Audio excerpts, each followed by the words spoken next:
Բարարձես Factor TV հյուրը իրավունքի պաշտպանություն առանց սահմանների հասարակական կազմակերպության իրավական փորձագետ Հասմիկ Հարությունյանն է, բարարձես Հարությունյան, ձեր հկն եւս իթիվս այլոց խստորեն դատապարտել եւ մտահոգություն է հայտնել ըստ իրավապահների բնորոշման վարչապետ Նիկոլ Փաշինյանին հարվածի փորձ արած Դավիթ Մինասյանի կալանքի առնչությամբ նշել եք, որ 18 տարեկան է, առողջական խնդիրներ ունի, սակայն մյուս կողմից էլ տեղի ունեցել միջադեպ ըստ իրավապահների փորձել է անձը հարվածել վարչապետին, արդյոք այս դեպքը չպետք է իրավական գնահատականի արժանանա։ Նախ շնորհակալ եմ հրավերի համար եւ շատ կարեւոր թեմա բարձրացնելու համար։ Հարցադրումը ինքնին շատ կարեւոր էլեմենտ է իրենում պարունակում, որովհետեւ հանրության մեջ նկատում ենք, որ նույնիսկ մասնագիտական համայնքում շատ հաճախ խափանման միջոցի տարանջատումը բուն արարքի քրեիրավական որակումից եւ դրա հետևանքներից շատ դժվար է իրականացվում։ Կալանքը պատիժ չի։ Կալանքը պատիժ չի եւ չպետք է լինի, ընդհանրապես նախնական փուլում դեռևս եթե ավելի պատկերավոր բացատրենք, մինչև վերջնական պատիժը տրամադրելը, որը քրեական օրենսդրությամբ նախատեսված բոլոր փուլերի ավարտից էլեմենտների գնահատումից հետո տեղի կունենա, որոշակի, այսպես ասած, պրևենտիվ միջոց պիտի լինի, որը պետք է կիրառվի, այո, նպատակային։ Հիմա կոնկրետ ձեր նշած օրինակով, ինչը բնականաբար հանրության լայն շրջանակներում շատ մեծ քննարկումների եւ քննադատությունների տեղիք հանդիսացավ եւ ունի իր հիմքերը, այդ նման քննադատության եւ քննարկման առարկա դառնալով մի քանի կարևոր հարցադրումների տեղիք է տալիս, որոնք պետք է իրենց գնահատականը եւ պատասխանը ստանան։ Նախ պետք է սկզբանե նշել, որ բռնության ցանկացած դրսևորում պետք է այո ստանա իր համապատասխան որակումը եւ պատասխանը, անկախ նրանից դա տեղի կունենա վարչապետի նկատմամբ, թե X պաշտոնատար անձի կողմից կամ ոստիկանի կողմից։ Սա խնդիր է, որը Հայաստանի Հանրապետությունում մշտապես մենք տեսնում ենք, սակայն առանձին դեպքերում այդ որակում եւ պատասխանատվության ինստիտուտ որպես այդպեսին տեղում չի լինում, Սա այլ հարց է, սրանից ձեր թույլտվությամբ դեռևս կանդառնամ, բայց ինչ վերաբերում է կոնկրետ այս երիտասարդի պարագայում արդյոք չպետք է արժանանա, բնականաբար պետք է քրեիրավական որակում ստանա եւ օրենսդրությամբ նախատեսված բոլոր էլեմենտների փուլերի ավարտից հետո մենք կարողանանք վստահաբար ասել մարդը մեղավոր է X արարքի կատարման մեջ, թե ոչ։ Այլ հարց է, երբ որ մինչև այդ ամենի կատարումը կիրառվում է միանգամից ընտրվում է այնպիսի միջոց, որը տվյալ դեպքում հաշվի առնելով հատկապես դուք նշեցիք պայմաններ, որոնք շատ կարևոր են եւ յուրաքանչյուր դեպքում, երբ որ մենք խոսում ենք խափանման միջոցի ընտրության մասին, այդ պայմանները հաշվի են առնում տարիք, առողջական վիճակ, կրթություն ստանում է, չի ստանում, այլ հանգամանքներում, այլ պարագայում կարող են նաև քննարկման առարկա դառնալ, արդյոք Դավիթ Մինասյանի կալանքը ինչու է անընդունել ձեր համար։ Հիմա հասնեմ դրան։ Կարող է նաև այլ հարցեր էլ տեղիք առաջացնել, օրինակ ունի խնամքին անձինք, թե ոչ, դատվածություն եւ այլ հանգամանքներ։ Տվյալ պարագայում պետք է ելնենք մենք այն ոսկե կանոնից, որ խափանման միջոց կալանքը որպես այդպիսին չպետք է կիրառվի ոչ թե որպես կանոն, այլ բացառություն։ Ցավոք սրտի Հայաստանի Հանրապետությունում եւ այս եւ նմանատիպ մի շարք այլ դեպքերում այն կրում է համակարգային բնույթ։ Եվ այս դեպքում ինչու ինքը չի ընդունվում, Դավիթ Մինասյանի պարագայում կալանքը ինչու չի ընդունվում, որովհետեւ վարույթն իրականացնող մարմնի կողմից, մեզ հասանել ինչքան որ հնարավոր է հասկանալ եւ նմանատիպ գործերի հետ կապված նաեւ անալոգիա իրականացնելով դեռևս բաց է մնում այն հարցը, թե ինչպիսի ռիսկերի պարագայում եւ իրավաչափության ինչ հիմքեր են դրվել, որոնք հաստատել են ցույց են տվել, որ կալանքն է այն միջոցը, որ պետք է այս փուլում ապահովի Դավիթ Մինասյանի, օրինական վարքագիծը։ Արդյոք հնարավոր չէ տնային կալանքի պարագայում, ստորագրություն չհեռանալու պայման դնել եւ այլ մի շարք հանգամանքներ, որոնք ըստ էության մեր նոր քրեական օրենսդրություն նախատեսում է այս դեպքում այդ դժգոհությունը կա, որովհետեւ հիմնավորված չի։ Արդյոք Դավիթ Մինասյանը ազդելու էր կամ ունակ է ազդել քրեական վարույթի վրա։ Ինչպիսին են փախուստի ռիսկերը, Սրանք հանգամանքներ են, որոնք պետք է պարտադիր քննարկվեն եւ իրենց պատասխանը ստանան։ Կամ ինչպիսին են ռիսկերը նոր հանցանք կատարելու։ Եթե այս ռիսկերը, այս հարցերը իրենց բավարար պատասխանները չեն ստանում, այո, բնականաբար կալանքի կիրառումը խոցելի է եւ մենք պետք է արձանագրենք հատկապես որպես իրավաբաններ, որ հիմնավոր չէ։ Եվ սա համակարգային բնույթ է կրում, ցավոք սրտի։ Տեսեք, ես ուզում եմ այն մյուս կողմից հարցին նայենք, ինչպես հաճախ է տեղի ունենում։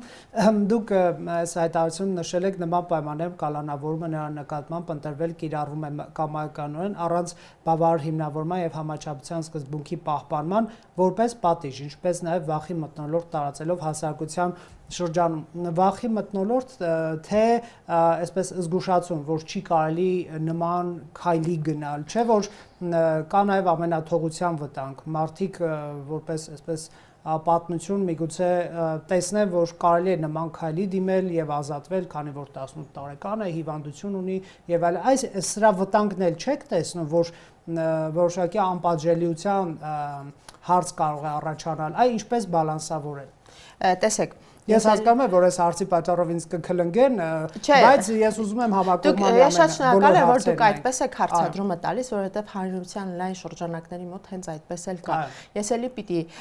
նույնը ասեմ ավելի ծավալվելով։ Դավիթ Մինասյանի եթե չնշանակվեր, չկիրառվեր կալանք խափանման միջոցը, դա չէր նշանակելու, որ ինքը ազատվում է պատասխանատվությունից։ Սա մեկ արձանագրենք։ Կալանքը պատիժ չէ։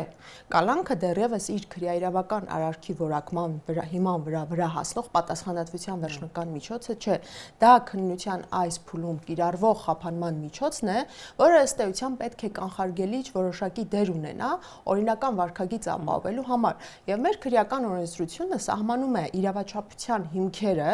որոնք գնահատելով պետք է որոշել կալանքը պետք է թե ոչ, հանցանք կկատարի, չի կատարի, փախուստի կդիմի, հա, եւ այս պարագայում քննիչը նախաքննության մարմինը պիտի դիտարկեր։ Կարող է արդյոք 18 տարեկան երիտասարդը դիտարկելով իր, հա, անցյալը ու ինչ շրջանակների հետ է առնչվում, ինչպիսի վարքագիծ է ցուցաբերել, հա, եւ այլ հանգամանքներ նոր քրեական օրենսգրքով արգելված արարք կատարելու հավանականությունը գնահատեր, փախուստի դիմեր կամ այդ ինչպես պիտի ազդեր վարույթի ընթացքի վրա, քննիչների վրա, վկաների եւ այլ հանգամանքների վրա, որոնք պարտադիր պահանջում էին կալանքը եւ օրինակ ոչ թե տնային կալանքը, որի պայմաններում նա տանը իր ծնողի հսկողության ներքո, այսպես ասած ճակերտավոր, նաեւ ունենալով այն բժշկական բոլոր կանխարգելիչ միջոցները, որը ըստ էության տեսնում ենք, որ անհրաժեշտ է, հա, մի կողմից քրեական օրենսդրությամբ նախատեսված նպատակները կապահովեին, որովհետև նա չէր ազատվում, միևնույնն է չի ազատվում պատասխանատվությունից, եւ օրենսգրքով նախատեսված այդ process-ները հոսելով որակումը, քննությունը, թե ինչպես կլիներ, վերջնական թե ինչ պատիժ կլիներ, դա էլ հարց է, մենք խոսում ենք։ Դա հարուցանը ուղերձ չէ լինի, որ այն մյուս պատկերացումն է մեզ սայն պնդումը չի, որ հարվածեց եւ ազատվեց։ Հանրությանը ուղերձ է, որ միևնույնն է, առաջին վարույթ կա հարուցված, արդեն քրեաիրավական որակում տրվել է վարույթն իրականացնող մարմնի կողմից եւ քննությունը գնում է։ Սա արդեն ազդակ է, որ նման վարքագիծը քրեորեն պատժելի է եւ process-ը սկսվել է։ Եվ եկեք չանտեսենք նաեւ հանրության մյուս մասի ակնկալիքները նաեւ եւ օբյեկտիվ բողոքները այն մասով եւ առ այն, թե բա ինչու հարվածած ՊՊԾ ներկայացուցիչը անվտանգության համապատասխան որևէ ընթացակարգով պատասխանատվության ենթարկելու նույնիսկ փորձ չի արվում։ Երիտասարդին հարվածած վարչապետի հանրությունը լայն է եւ այստեղ տարբեր կողմեր կան իրենց տարբեր ակնկալիքներով։ Եվ որպեսի ես մի բան չպնդեմ որպես մասնագետ, դուք օբյեկտիվ եւ շատ կարեւոր հարցադրումներ կատարելով այդ պատասխանները մի կողմին բավարարեն, չբավարարեն, այստեղ պիտի ելնենք այն ոսկե կանոնից, որ Հայաստանի Հանրապետությունում ենթադրվում է, որ պիտի գործի օրենքի գերակայություն, բոլորը հավասար են, եւ եթե կա խախտում ոչ համաչափ գործողություն, ոչ իրավաչափ գործողություն, անկախ նրանից ինչ ներկայացուցիչ է, ինչը պետք է օրենքով նախատեսված կարգով եւ ընթացակարգերով պատասխանատվության միջոցները հաշվի առնեն, կիրառվեն միևնույն ժամանակ հաշվի առնելով կոնկրետ դեպքում սուբյեկտիվ առանձնահատկությունները։ Եկեք անցնենք առաջ, այս մետրո եւ այլ դեպքեր վկայում են Հայաստանում անհանդուրժողականության մթնոլորտի բարձրացման մասին ակնհայտ է ընտրություններով նաեւ պայմանավորված, երբ ատելության եւ բռնության խոսքը դուրս է գալիս համացանցից եւ տեսնում ենք իրական կյանքում վարչապետի եւ արցախցի տիկնոջ միջադեպը եւս հայտնի է, վարչապետի վարքագիծը բոլորը տեսան, հա, հետո իհարկե ներողություն եղավ, բայց այդ կադրերը կմնան միշտ, այսինքն մենք տեսնում ենք, որ համացանցում այդ ագրեսիան հաճախ իրար վիրավորել եւ այլն դուրս է գալիս կյանք, բռնություն, հոգեբանական, ֆիզիկական, ընդ որում դրսևորումները թե ընդդիմադիր, թե իշխանական տարբեր գործիչների կողմից են լինում, ընդհանուր միջավայրը ինչպես վերահսկել, որ բռնարարքները կասեցվեն, թե դա ուտոպիստական ինչ-որ հարցադրում է։ Չեմ կարծում, որ ուտոպիստական հարցադրում է եւ հակառակը առանցքային հարցադրումն է, որին ուղղված պիտի լինեն բոլորի ուշադրությունը այսօր, հատկապես մենք հիմա շատ լավ փուլում ենք, նախընտրական, որ իշխանության գալու հայտ ներկայացող տարբեր շրջանակներ պիտի նաև ունենան իրենց օրակարգում որոշակի պլաններ, ծրագրեր, գործողություններ այս լարված ատելությամբ լցված եւ ծայրահեղ բևեռացված խոսույթը եւ շրջանակները որոշակի հանդարտեցման բերելու, որովհետեւ համաձայն եմ, ես լիովին կիսում եմ ձեր մտածումը, սա առերևույթ է կա եւ մեկ անգամ չի դրսեւորվում, երկու անգամ չի դրսեւորվելու է իրականում ինձ թվում է ինչքան հունիսը մոտենա, այդքան ավելի լարված կլինի իրավիճակը, բայց այստեղ ես պիտի ելնեմ այն մոտեցումից, որ գիտեք, օրակարգը թելադրվում է եւ այսպես ձևավորվում են, հա, այդ վարքագիծը, նաև այդ վարքագծին համապատասխան արձագանք տալու մշակույթ ամենավերևից։ Ինչպիսի օրինակ է իշխանությունը ինքնին, իրավապահ մարմինը ինքնին, ինչպիսի օրինակ է ծառայում շարքային քաղաքացու համար։ Եթե բռնության կոչը, եթե էթիկայի նորմերի խախտման հանրային ծառայողին ոչ բնորոշ, ոչ հարիր, բառամթերք է կիրառվում եւ ոչ մեկ անգամ, ընդ որում Հայաստանի Հանրապետության ամենաբարձր օրենսդիր ամբիոնից հեղեղված հայհոյախառն բառամթերքով, երկուստեկ վիրավորանքներով, այս դեպքում մենք չենք կարող ակնկալել, որ հանրության մեջ շարքային քաղաքացիները, եւ ես ուզում եմ խնդրել, որ այդ շարքային բառից այլ որակում չտրվի եւ վիրավորում մթնոլորտ չստեղծի, որովհետեւ այո, ոչ պաշտոնական քաղաքացիները իրենց տալու են ավելի մեծ ազատություն միջանձնային հարաբերություններից սկսած, նույնիսկ արդեն պաշտոնատար անձանց հետ հարաբերություններում որդեգրել այնպիսի բառամթերք եւ մոտեցում, որը տեսնում են, հա, եւ այս պարագայում այդ ուղերձը, ինչպես դուք նշում եք, կամ փոփոխության ազդակները ես հակված եմ, որ պիտի գա վերևից, ունենալով հստակ մոտեցում առաջինը օրենքի առջև բոլորի հավասարության եւ հանրային ծառայողին բնորոշ վարքագծի կանոնները Փաշան շատ բռնկուն գործիչ է, միշտ է այդպեսին եղել։ Շատերը նրան են տեսնում, դիտարկում, ընդդիմության մեջ էլ կան այդպիսի շատ գործիչներ, հա։ Այ ձեր կարծիքով ինչպես պետք է վարչապետը վերանայի իր հանրային վարքագիծը։ Այ ինչ վարչապետի հանրային վարքագիծի վերանայման հետ կապված կարծում եմ ոչ մեկ անգամ նույնիսկ պետական մարմինների կողմից որոշակի այսպես ասած ուղղվածներ եղել են։ Այո, ես դրա մասին կոռուպցիայի կանխարգելման հանձնաժողովի կողմից եղել է գնահատական հանրային ծառայողների համար նախատեսված են վարքագծի կանոններ, գործունեության սկզբունքներ, էթիկական նորմեր, ենթադրվում է, որ ազգային ժողովը նույնպես պիտի ունենար իր համապատասխան մարմինը, որը կապահովեր, կպահանջեր, որ այդ կանոնները հետևեն, բայց մենք տևական ժամանակ տեսնում ենք այդ մասով նաև անգործություն, եւ ինչի մասին խոսք կարող է գնալ, հա, եթե մենք ազգային ժողովի ամենաբարձր մակարդակով քաղաքացու նկատմամբ անթույլատրելի եւ իրավական եւ էթիկական բարոյական բոլոր առումներով վարքագիծ ենք արձանագրում, որը զրո պատասխանատվության է հանգեցնում տվյալ պաշտոնատար անձին, խոսքը նախագահի ազգային ժողովի նախագահի վարքագծի մասին է, հա, հետագայում մնացած ավելի վաղ թքելու դեպքը քաղաքացու նկատմամբ, հետագայում մնացած ամեն ինչը կարծում եմ արդեն շատ հստակ պատճառահետևանքային դրսևորումներ են ամենաթողության եւ պատասխանատվության բացակայության։ Շատ լավ, իսկ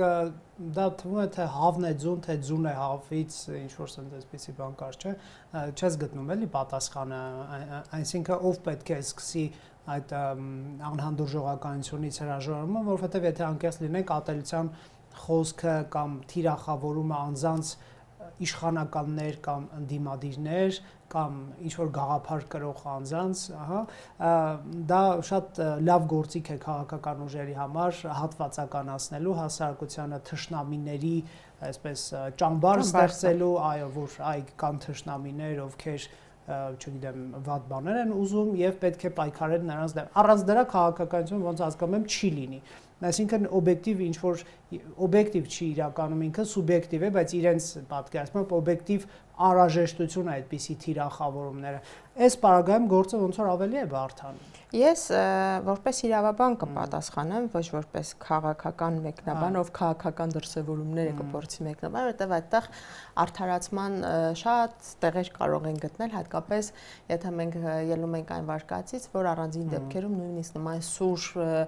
բառամթերքի կիրառումը խոսույթը հա կարող է թույլատրելի համարվել, բայց եկեք դառնանք դրա թույլատրելիության կառավարության սահմաններին, այո, որն է ամենաթողությունը, որն է խոսքի ազատությունը։ Միանշանակ է, որ եթե մենք իսկապես ելնում ենք այն կանխավարկածից, որ Հայաստանի Հանրապետությունը ժողովրդավար երկիր է եւ խոսքի ազատությունը պաշտպանված է, երաշխավորված է, պիտի նաեւ ընդունենք, որ սուր, քննադատական, հա, նույնիսկ երբեմն այդ կոռեկտության սահմանը անցնող խոսույթը ինքը թույլատրելի է եւ քանի դեռ չի հասնում ատելության խոսքին, հա, պատերազմի ռոպագանդա, չգիտեմ, այնտեղ հիմքերը, որոնք նախատեսված են, չի կարող մի կողմից քրեական պատասխանատվության հանգեցնել, մյուս կողմից եթե մենք արդեն քաղաքական հարաբերությունների մասին ենք խոսում, եթե զրպարտություն, հա, անձի պատվի արժանապատվության հետ կապված հարցեր չկան, քաղաքական պատասխանատվություն վրա հասնել չի կարող։ Բայց եկեք հիմա տեսնենք Հայաստանում ինչպիսի իրավիճակ է, մենք շատ հաճախ ազատությունները խառնում ենք ամենաթողության հետ։ Եվ չենք տեսնում, եթե ես ունեմ իրավունքը ինչ-որ մի բանի, ինչ-որ մի կետում դա սահմանափակվում ավարտվում է, որովհետև դուք որպես այդ հարաբերության մյուս կողմ նույնպես ունեք որոշակի իրավունքներ եւ ազատություններ, որոնք չեն կարող, հա, անտեսել պարզապես։ Հիմա Հայաստանի Հանրապետությունում խոսքի ազատության պարագայում հատկապես շատ հետաքրքիր դրսևորումներ են, գոնե վերջին 1.5-2 տարում տեսնում։ Մի կողմից կա, տեսեք, օրինակ մենք ռեպրեսիաներով տեսնում դեպքեր, երբ որ վարչապետի առնչությամբ ինչ որ կոմենտ են արել եւ այդ մարդը հայտնվում է իրավապահների ուշադրության ներքո, հայտնվի թե չհայտնվի։ Ես դրան էի գալիս, այստեղ նախ շատ կարևոր է, եթե հայտնվել կամ չհայտնվելն է, հասկանալ, թե օրենքով նախատեսված գործիքակազմերը ինչպես են կիրառվում, արդյոք դրանք էլի պիտի կրկնեմ հավասար են, բոլոր իրավիճակներում նույնաձև են լինում եւ ամենակարևորը, եթե հանգեցնում են քրեական օրենսգրքով նախատեսված պատասխանատվության միջոցներին, դա ինչպիսի նպատակ է հետապնդում, հա, լրացնելու, պատժելու, թե նպատակը այլ է, որովհետև հիմա ավելի փաստերով եթե խոսենք, վերջին 1.5 տարում, իսկ մեկ համաձայնվեք ինձ հետ, որ մենք տեսել ենք բազմաթիվ օրինակներ, երբ որ ազատ խոսքի իրացման համար, նույնիսկ եթե դա եղել է շատ սուր քննադատական, իրենում պարունակել է որոշակի անընդունելի նաև տարեր, հա, շոկային նույնիսկ որոշակի էլեմենտներ էին պարունակել, անմիջապես հանգեցրել է քրեական օրենսգրքի գործիքակազմերի կիրառմանը եւ խոսքի մեր խոսակցության սկզբում նաև քննարկված այդ շատ բողոքարկվող կալանքի կիրառմանը։ Ինչու է սա խնդրահարույց, որովհետև առաջինը նախ պիտի արձանագրենք եւ մենք մեր կազմակերպությունը գործընկեր կառույցները սրա մասին ոչ մեկ անգամ են խոսել, որ նախ չի թույլատրվում նման հարաբերություններում, նման դրսևորումների դեպքում երկակի ստանդարտներով քրեական օրենսգրքի գործիքակազմերի կիրառումը։ Մեկ իրավիճակում, եթե դա նպատակահարմար է, օրինակ X պաշտոնյային իշխող ուժին կամ եկեք իշխողը չվերցնենք, հա, թեպետ մեր իրականության մեջ այդպես է ունենում, դա կարող է հանգեցնել քրեական վարույթի հարուցման, անմիջապես շատ կարճ ժամկետում պատասխանատվության, խափանման միջոցի ընտրության եւ քրեաիրավական որակումը տեղում է, արդեն ամեն ինչ ավարտված է եւ մեսիջն էլ հանրության մեջ գնում է այնպեսին եւ դա ալիքային այնպեսի տարածում ունի եւ արդեն աներկբա դա այդ մոտեցումը կա, որ եթե քննադատությունը, եթե այդ վատ խոսքը, այսպես ասված, ուղղված է վարչապետին կամ իշխող ուժին, պատասխանատվությունը անմիջապես վրա է հասնելու։ Բայց հակառակ կողմից, հիմա նախորդ նաև ձեր հարցադրմանը անդրադառնամ, հա, ումից պիտի դա սկսվի։ Տեսնում ենք, որ նույն իշխող ուժի, բարձրաստիճան պաշտոնյաների, տարբեր հանրային ծառայողների կողմից իրենց վարքագծի մասով նույն այդ գործիքակազմերը կամ ուշանում են, կամ նույնիսկ եթե հարուցվում է ինչ-որ մի process, մենք վերջնական որոշակի պատասխանատվության կամ այդ գործիքակազմի արդյունավետ կիրառման չենք տեսնում, ինչը ստիպում է, որ այս ցիկլը մի կողմից անհանդուրժողականության եւ տարբեր մեխանիզմների իրավական եւ մասնավորապես քրեական օրենսգրքով նախատեսված գործարկվում է ընտրովի եղանակով եւ բանել հիշեցնեմ ԿՊ-ն սեփական էթիկայի կանոնակի, որի մասին շատ շուտ մոռացան ցավոք սրտի քննարկման չդրվեց, հա, վերջինս դեպքերը, այսինքն ֆորմալ առումով ներսում քննարկման առարկա չդրվեց, եթե դրվեր ներսում քննարկման առարկա, կարող են արդանալ, որ դե տեսեք մենք մեր ներսում քննարկում ենք այդ դեպքերը, այդտեղ էլ իհարկե արժանահավատության հարց է, ինչ հետևանքներ կունենան, ասենք, չգիտեմ, նկատողություն կհայտարարեն որպես կուսակցական, թե չեն հայտարարի, նույնիսկ դա չեղավ, այսինքն ոչ միայն իրավական պետության ֆորմաներով, այլև ներքին կուսակցական, ինչու՞։ ես կխնդրեմ իրենցից մեկն ու մեկին հրավիրել եւ այդ հարցի պատասխանը ես էլ կուզեմ լսել, բայց այդ ինչուն եւ ձեր ասացումից պիտի սկսվի հավի եւ ձուի հարցադրումը շատ իրար հետ կապված է, որովհետեւ ամեն դեպքում չնայած սա ակնհայտ է, իրենք բոլորը մեր հանրության մի մասն են, մեր հասարակության պատկերն են, միջին վիճակագրական հայը ուրեմն ունի այդ ամենը, որովհետև մեր մեջից են դուրս եկել, չէ, այ իշխանավորները եւ օպոզիցիա եւ իշխանություն, եւ դա աներկբա է, չէր կարող կրթված էթիկական բոլոր նորմերին բարձր այդպես պահանջներին համահունչ հասարակության մեջ նման իշխանություն լինել։ Սա ինձ թվում է բոլորս պիտի գիտակցություն ընդունենք եւ նաեւ ընդունենք, որ աշխատելու շատ տեղ կա։ Բայց մյուս կողմից մենք չենք կարող թերագնահատել եւ անտեսել իշխանություն ստանձնած անձանց հանրային ծառայողների պատասխանատվությունը ոչ միայն օրենքով իրենց նախատեսված լիազորությունները արդյունավետ իրականացնելու առումով, այլ նաեւ որոշակի օրինակելի վարքագիծ ցուցաբեր, որը նաեւ արդեն իրենց էթիկական պահանջները, որը ներկայացված է տարբեր օրենսդրական ակտերի համապատասխան սկզբունքներով, վարքագծի կանոններով եւ այլն եւ այլն։ Եվ ելի կրկնեմ, եթե ազգային ժողովում իրենց թույլ են տալիս падգամավորները շարքային քաղաքացու հարկերից աշխատավարձ ստացող անձին պարբերաբար բռնության խառը, հա, հայոյախառը լեզվա այսպես բառընտրանիով իրար հետ հաղորդակցվել, երբ որ դառնում է այդ բռնությունը, հրմշտոցը, շիշ նետելը, վիրավորանքը նորմա եւ տարրական էթիկական զրույցը արդեն դառնում է շատ այսպես ասած երանելի մի երևույթ, հանրության մեջ բնականաբար Facebook-ից սկսած վիրտուալ կյանքից սկսած մինչև փողոցում պիտի լինեն եւ ցավոք սրտի ես կարծում եմ դեռևս ավելի շատ դեպքեր կլինեն բռնությունների եւ դրա նաեւ մյուս ավելի մտահոգիչ պատկեր այն է, որ նմանատիպ մի շարք դեպքերով մենք տեսնում ենք նաեւ պատասխանատվության եւ արդյունավետ քննության բացակայություն եւ այս ցիկլը անընդհատ շարունակվում է, որովհետեւ չկա կանխարգելիչ մոտեցում, չկա քննություն եւ վերևից եկող նման վարքագծերը արգելող, որպես չի կարելի սահմանող որոշակի վարքագիծ։ Տիկին Այցնյան, քան որ մենք ժամանակի խնդիր ունենք, կխնդրեի կարճ անդրադառնանք, ինչ է արել իշխանությունը դատաիրավական համակարգի առնչությամբ իր տված խոստումներից, ինչ չի արել։ Հասկանում եմ, որ մեծ թեմա մի քանի րոպե ժամանակ, բայց կարծում եմ ընդհանուր հնարավոր է անդրադառնալ։ Երևի 5-րդ տարին է լրանում արդեն 5-րդ տարին է եւ քանի որ մենք խոսում ենք գործող իշխանությունների մասին եւ դատաիրավական ոլորտի, ես կուզեմ մենք ավելի հետ գնալով հասկանանք առհասարակ ինչ էր խոստացում 18 թվականին եւ ինչ ունենք այսօր, որովհետեւ այն բոլոր կարևոր հարցերը, որոնք նաև հիմք հանդիսացան, խնդիրները, որոնք հիմք հանդիսացան նաև 18 թվականի քաղաքական փոփոխությունների համար, ցավոք սրտի մենք այսօր 2026 թվականի ապրիլին արձանագրում ենք, որ ոչ միայն համակարգային լուծում չեն ստացել, ոչ միայն համակարգում որպես այդպիսի փոփոխություններ տեղի չեն ունեցել, այլ մի շարք խնդրահարույց պրակտիկաներ, մոտեցումներ, վարքագծեր, որոնք մենք տեսել ենք, շատ կայուն ձևով արմատավորվում են եւ հանգեցնում են այն նույն համակարգային խախտումներին, որոնք գոյություն ունեին մինչեւ 18 թվականը, 18 թվականից հետո էլ նշույլներ կային, բայց որոշակի ժամանակ կար նաեւ այսպես ակնկալիք, որ այդ ամեն ինչը կվերանա։ Բնականաբար առաջին հերթին դա դատական համակարգի մաքրման, ներսում բարքերը փոխելու եւ առհասարակ ավելի արդյունավետ, անկախ, կոռուպցիայից զերծ համակարգ ձևավորելուն պիտի միտված լիներ, որը մի օրակարգ էր, որը դրված էր սեղանին, որը բերվեց ոչ միայն 18 թվականին, 21 թվականին էլ եւ այսօր էլ դրա մասին խոսակցություններ կան, բայց հողի վրա մենք ինքներս որպես կազմակերպություն եւ մասնագետներ ամենօրյա գրաֆիկով աշխատելով եւ համակարգի հետ եւ քաղաքացիների, ովքեր ակնկալում են այդ արդարադատությունը եւ փոխված համակարգը, տեսնում ենք, որ այդ խոստումները կյանքի կոչված չեն եւ ակնկալիքները չեն իրականացվել, որովհետեւ մի կողմից համակարգային փոփոխություններ որպես այդպեսին չարվեցին, հիշում եք, շատ էր խոսում վեթինգի մասին, դա չարվեց տարբեր պատճառներ, հիմա կարող ենք մենք մտաբերել, մի կողմից միգուցե քաղաքական կամքի բացակայություն, ռեսուրսների, կարողությունների, հա, բացակայություն, հստակ պատկերացում չկար, դա ինչ է ենթադրում, ինչպես պիտի իրականացվի եւ որոշակի ժամանակ, երբ որ անցավ եւ պահը նաեւ կորսվեց,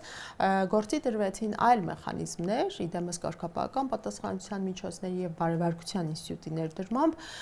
որը կրկին խնդրահարույց է, չնայած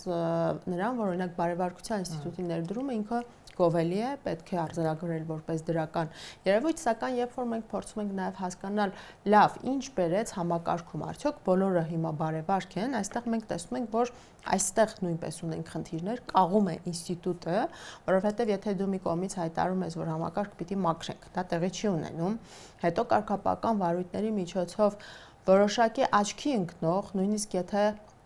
այդ աչքի ընկնելը կարող է արտահայտվել որոշակի բողոքի տեսքով, ավելի ակտիվ դատավորներին համակարգից հեռացնելու միջոցով, բայց բերում ես նաև համակարգ նոր դատավորներ, ովքեր բարևարկության հետ կապված խնդիրներ ունեն, որովհետև փորձը ցույց է տալիս մեր ուսումնասիրություններն են, որ ոչ բոլոր դեպքերում է, որ դրական, բացառապես դրական եզրակացությամբ թեկնածուներն են մտել համակարգ, այստեղ ստեղծվում է մի պատկեր, որ վստահաբար կարող ենք ասել ոչ միայն համակարգի մաքրումը տեղի չունեցավ, այլ գործադրված նոր մոտեցումները, գործիքակազմերը, որոնք որդեգրվեցին իշխանության կողմից, ստեղծեցին մի իրավիճակ, որ այն բոլոր խնդիրները, որոնք կային, բոլորս խոսում էինք, տեսնում էինք, մնացին չլուծված, բայց դրան ավելացան նաև նորերը, չնայած ներդրվեցին ինստիտուտներ, բարևարկության ստուգման հետ կապված, կամ հակակոռուպցիոն նոր, մարմիններ, որոնք պիտի ենթադրվում է այս ամենին լուծում տան։ Ես չգիտեմ, հիմա Հարությունյանը ինչքանով կբավարարեն նոր խոստումներ, օրինակ դատական համակարգի մաքրման հետ կապված կամ ավելի լավ արդարադատություն կամ ավելի թեթև ծանրաբեռնվածությամբ աշխատող դատավորների մասով, որովհետև գոնե վերջին տարվա փոփոխությունները, երբ մենք տեսնում ենք, դիտարկում ենք,